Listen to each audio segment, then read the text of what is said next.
Nunca pensé que terminaría durmiendo en el sofá de mi hermana con solo 2 maletas y el corazón destrozado. Mi nombre es Carolina, tengo 42 años, y después de 10 años de matrimonio, mi esposo me echó de nuestra casa porque decidió creerle a su hija en lugar de escucharme a mí. Valeria, su hija de 19 años, me acusó de cosas horribles. Dijo que yo le robaba dinero, que la maltrataba emocionalmente, que le impedía ver a su padre. Nada de eso era cierto, pero Rodrigo prefirió creer cada una de sus lágrimas falsas. Cuando intenté defenderme, él me miró con esos ojos fríos que jamás había visto y me dijo que empacara mis cosas. Así, sin más, como si 10 años juntos no significaran nada, como si todas las noches que pasé despierta cuidándolo cuando estuvo enfermo no importaran. Si alguna vez te han hecho sentir invisible en tu propia casa, si alguien te ha cambiado por una mentira, por favor suscríbete a este canal porque esta historia apenas comienza y lo que viene te dejará sin palabras. Todo comenzó hace 3 años cuando conocí a Rodrigo en una conferencia de arquitectura en la Ciudad de México. Yo trabajaba como diseñadora de interiores y él era ingeniero civil. Nos sentamos juntos durante una ponencia aburrida sobre materiales sustentables y terminamos riendo en voz baja, haciendo comentarios sarcásticos. Después de ese día, no dejamos de vernos. Rodrigo era viudo desde hacía 5 años. Su primera esposa, Mónica, había fallecido en un accidente automovilístico cuando Valeria tenía apenas 14 años. Él me habló mucho de ella al principio, siempre con respeto, siempre con nostalgia. Yo nunca sentí celos porque entendía que ese dolor era parte de él. Valeria vivía con su abuela materna en Puebla durante la semana para poder terminar la preparatoria allá, y pasaba los fines de semana con Rodrigo. Cuando nos casamos, ella tenía 16 años. Yo intenté ser su amiga. Nunca quise reemplazar a su madre. Le compraba detalles, la invitaba a salir, escuchaba sus problemas adolescentes. Al principio parecía funcionar. Ella me sonreía, me abrazaba, me llamaba Caro con cariño. Pero algo cambió cuando cumplió 18 años y decidió mudarse con nosotros de forma permanente para estudiar diseño gráfico en la universidad. Los primeros meses fueron llevaderos. Valeria llegaba tarde algunas noches, dejaba su ropa por toda la casa, ponía música a todo volumen. Cosas normales de una joven adulta que está descubriendo su independencia. Yo intentaba ser paciente. Rodrigo trabajaba muchas horas en una constructora y llegaba exhausto, así que yo me encargaba de mantener la casa en orden, de preparar la cena, de asegurarme de que todo estuviera bien. Un día encontré una factura de una tienda de ropa cara en la bolsa de un pantalón de Valeria que estaba en el cesto de la ropa sucia. Era por casi 15,000 pesos. Me sorprendió, porque Rodrigo me había comentado días antes que estaba preocupado por sus gastos. Le mencioné el tema con cuidado, sin confrontarla directamente.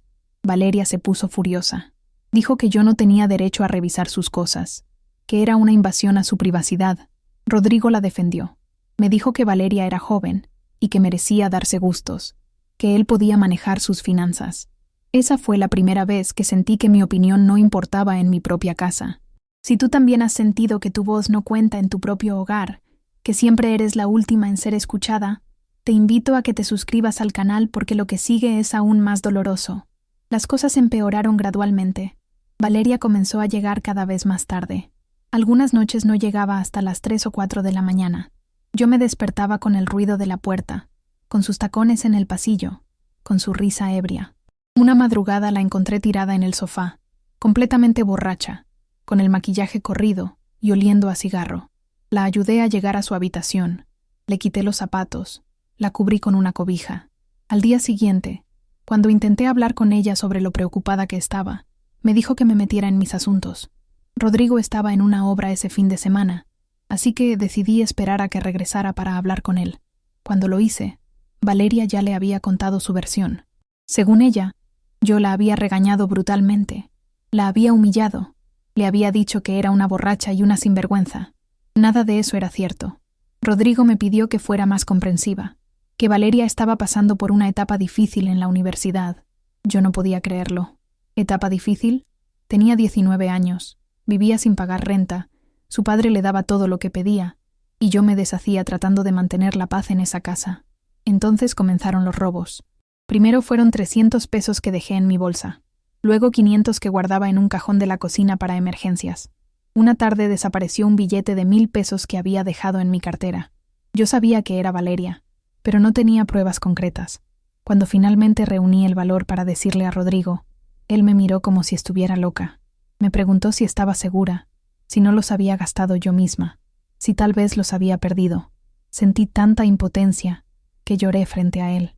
Le supliqué que me creyera, que hablara con su hija, que pusiera límites. Él prometió que lo haría, pero nunca pasó nada. Valeria seguía llegando tarde, seguía gastando dinero sin control, seguía tratándome con desprecio. Un día encontré una cuenta de banco que Rodrigo tenía con Valeria.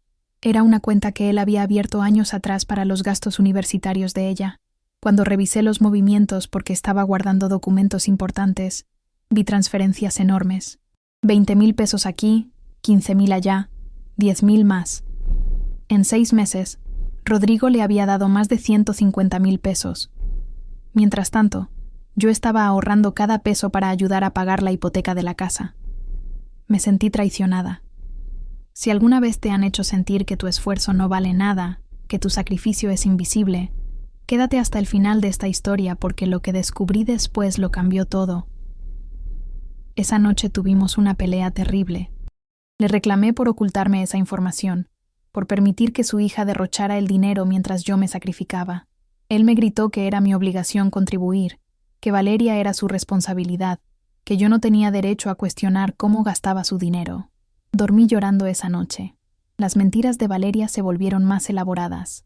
Le dijo a Rodrigo que yo la insultaba cuando él no estaba, que le gritaba, que le decía que ojalá nunca hubiera nacido. Le contó que yo revisaba su teléfono, que entraba a su cuarto sin permiso, que hablaba mal de ella con mis amigas. Nada, absolutamente nada de eso era real.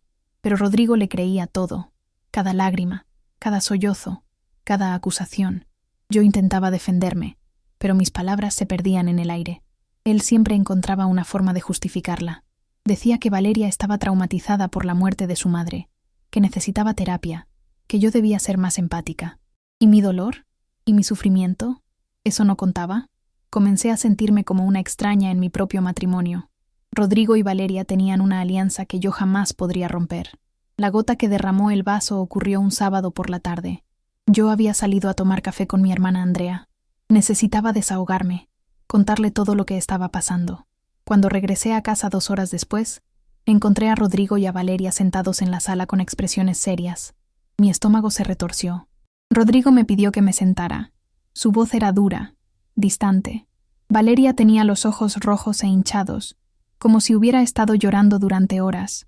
Rodrigo me miró fijamente y me dijo que Valeria le había confesado algo terrible. Según ella, yo le había robado 10,000 pesos de su mochila esa mañana. Dijo que ese dinero era para pagar su inscripción del siguiente semestre y que ahora no podría estudiar por mi culpa. Sentí que el mundo se detenía. 10,000 pesos. Yo jamás había tocado su dinero. Jamás.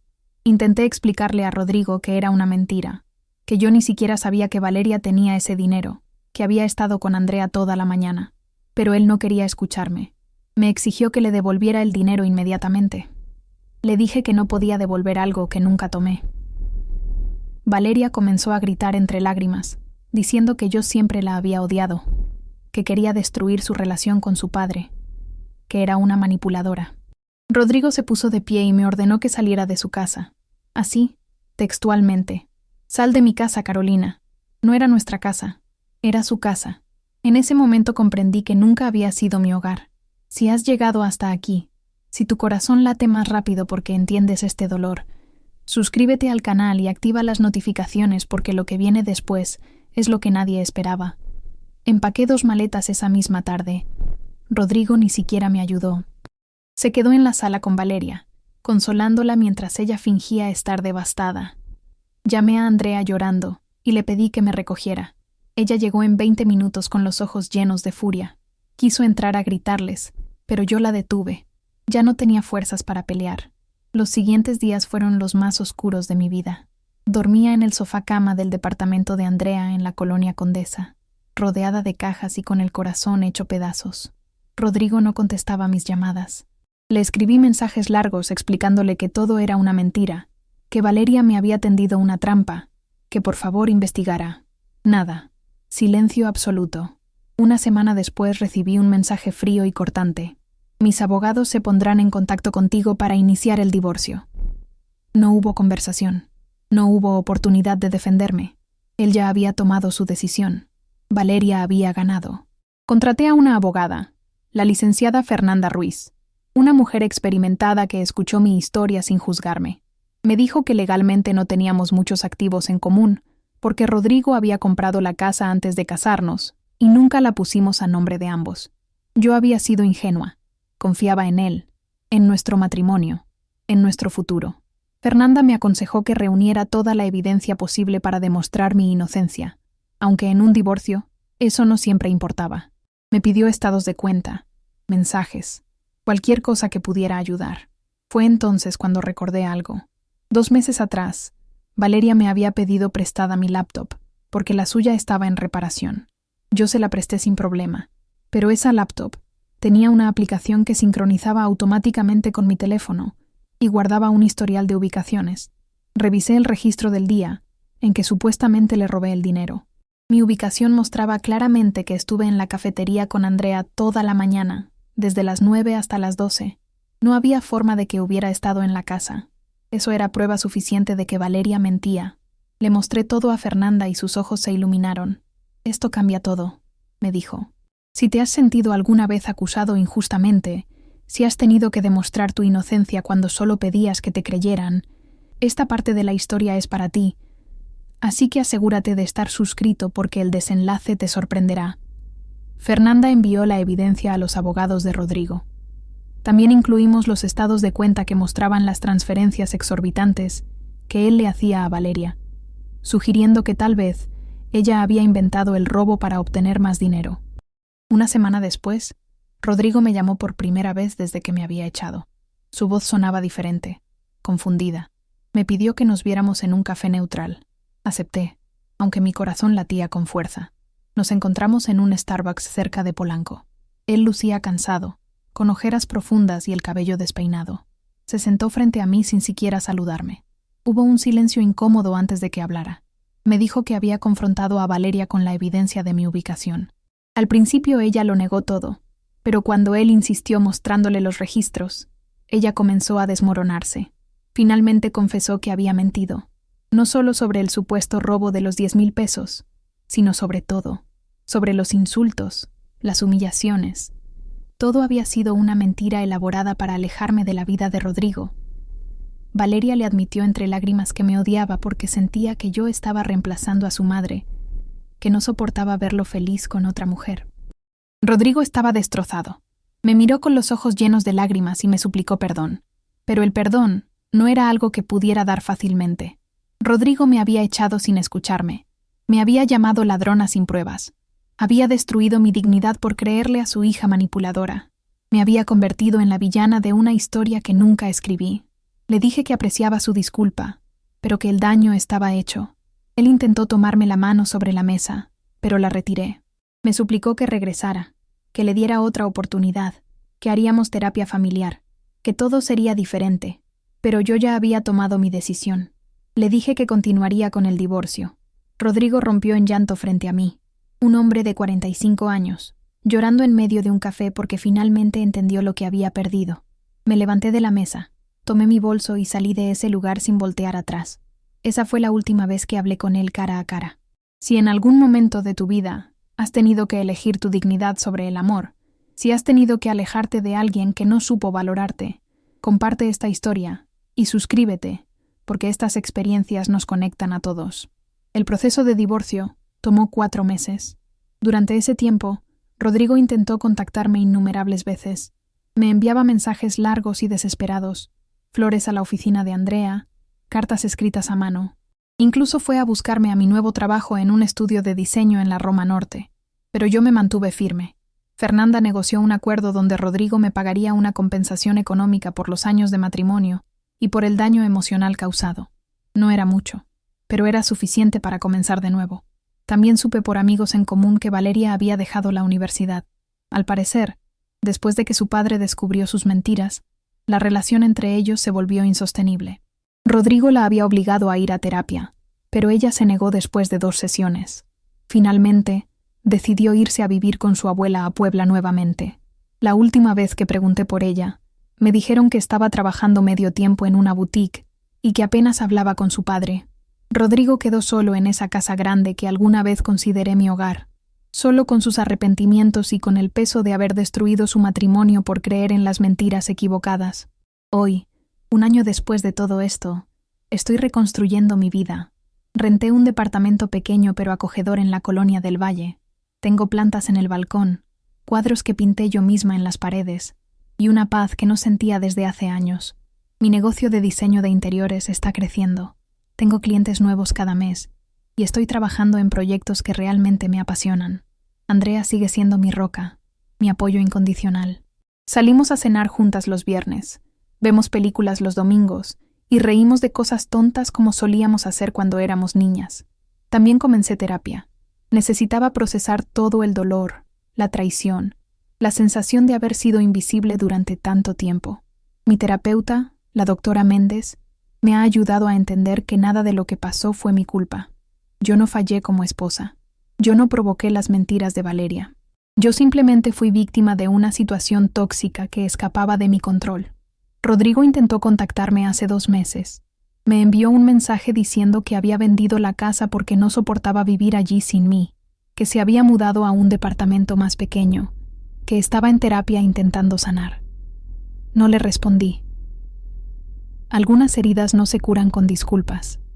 A veces me pregunto qué hubiera pasado si Rodrigo me hubiera escuchado desde el principio. Si hubiera confiado en mí, tanto como confió en las lágrimas de su hija. Si hubiera puesto límites claros y hubiera protegido nuestro matrimonio. Pero esas preguntas ya no me quitan el sueño. He aprendido que no puedes obligar a nadie a valorarte. No puedes forzar a alguien a elegirte cuando su lealtad está en otro lugar.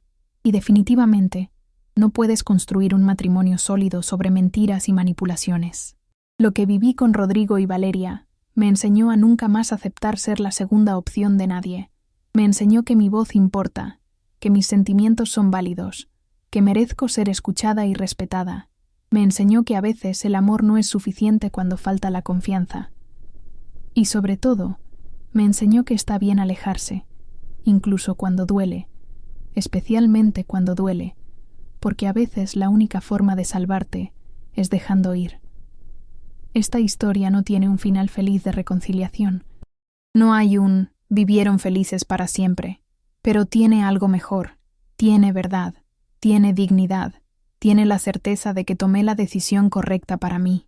Si llegaste hasta aquí, si esta historia resonó contigo de alguna forma, te invito a que te suscribas al canal y actives la campanita, porque seguiré compartiendo experiencias reales que nos recuerdan que no estamos solos en nuestras batallas. A todos los que han sido juzgados injustamente, a los que han sido la víctima de mentiras, a los que han tenido que reconstruirse desde cero, esto es para ustedes. La vida continúa, y a veces, solo a veces, el final del matrimonio es el comienzo de algo mucho mejor. Gracias por escucharme, gracias por creerme, y gracias por estar aquí.